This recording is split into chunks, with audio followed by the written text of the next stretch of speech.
चार का तीसरा है, दिखाएं कि एक पूर्णांक के वर्ग में यदि 4 से भाग दिया जाए तो शेष 0 अथवा 1 बचेगा। यहाँ थोड़ा इसके पहले जो हम लोग क्वेश्चन कर रहे थे उससे थोड़ा हटके ये क्वेश्चन है। इसमें आपको 4q प्लस 1 4q प्लस 2 के रूप का नहीं, सीधे कहा ये कि 4 से भाग दिया जाए। तो इसको टेक्निकली समझना है। 4 से भाग दिया जाए इसका मतलब है कि b 4 है। सोचने वाली बात है। 4 से भाग दिया जाए तो जब हम लिखते हैं भाग एल्गोरिथम से a is equal to BQ plus R, तो b होता है भाजक जिससे भाग दिया जाए, मतलब ये यहाँ 4 भाजक है b है। लेकिन इसमें है कि वर्ग में, इसमें पहले ही है वर्ग में, इसीलिए यहाँ हम b को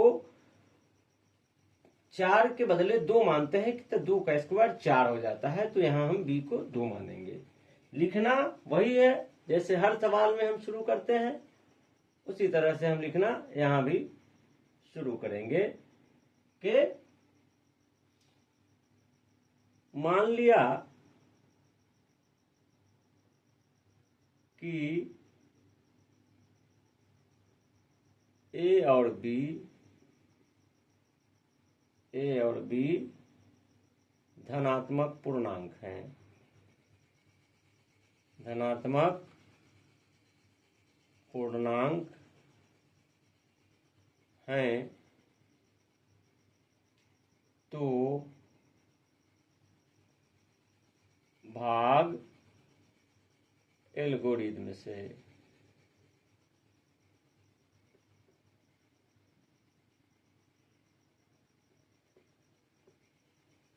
धनात्मक पूर्णांक है तो भाग एल्गोरिथम से क्या होता है? भाग algorithm a is equal to BQ plus R, जहां R 0 के बराबर है या 0 से छोटा है, लेकिन छोटा है b। अब यहां हमने कहा कि 4 है वर्ग, इसलिए हम b बराबर क्या रख दें? 2 रखने पर b 2 रखेंगे तो क्या हो जाएगा? a is equal to 2q plus R, जहां अब कंडीशन के हिसाब से ये आपका हो जाएगा b के जगह पर 2, इसीलिए r इज इक्वल टू यहाँ हो जाएगा 0 और 1। अब आधा हमको दिखने लगा है 0 और 1, यहाँ भी r का मान 0 और 1 दिख रहा है, यहाँ भी शेष 0 और r हमारा शेष होता है।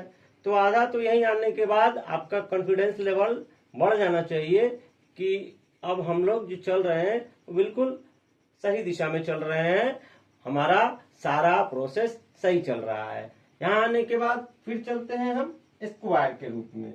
क्या? स्क्वायर के रूप में तो पहले हम लिख दे a इज इक्वल टू क्या हो जाएगा? 2q या 2q प्लस 1, क्योंकि r का मान 0 है और 1 है। अब वर्ग करने पर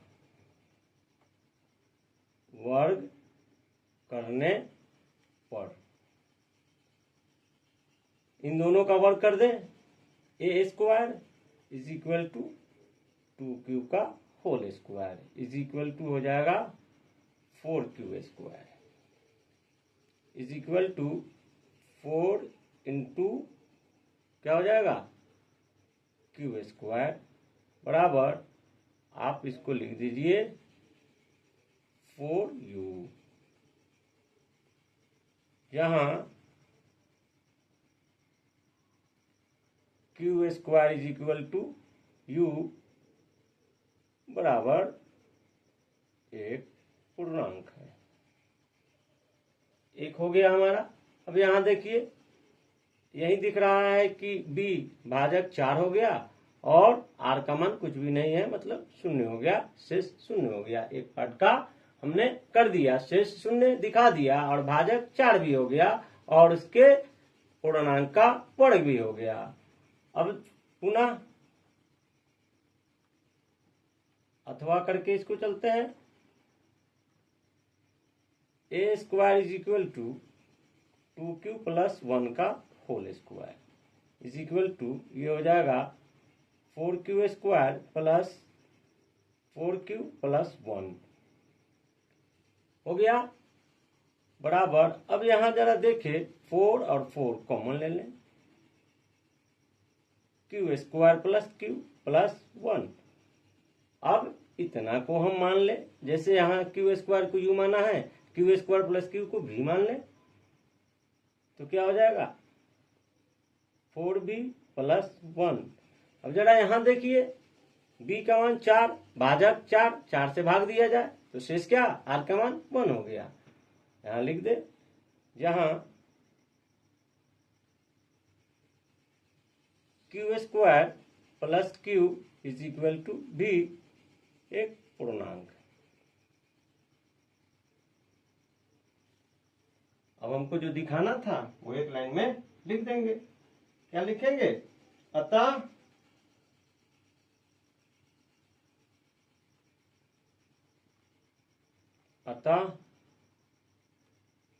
एक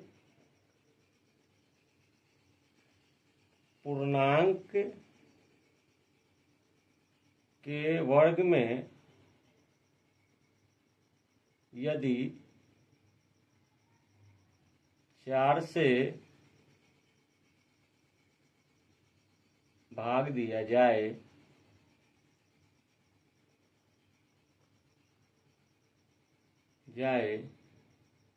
तो शेष 0 अथवा 1